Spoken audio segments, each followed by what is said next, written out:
అందరికి వచ్చే వాళ్ళకి ప్రైజ్ అలా చేశారు.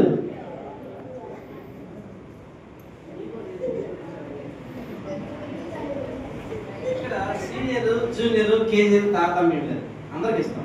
నేను చేయలేదు కాబట్టి మీకు లేవు. అదే కంఠవాక్యం చెప్తే దాని తోడు కూడా ఇస్తారు. చెప్పారా అమ్మా, నువ్వు గుర్తు పెట్టుకున్న ప్రైజ్ వచ్చే ఆదివారం వాళ్ళకి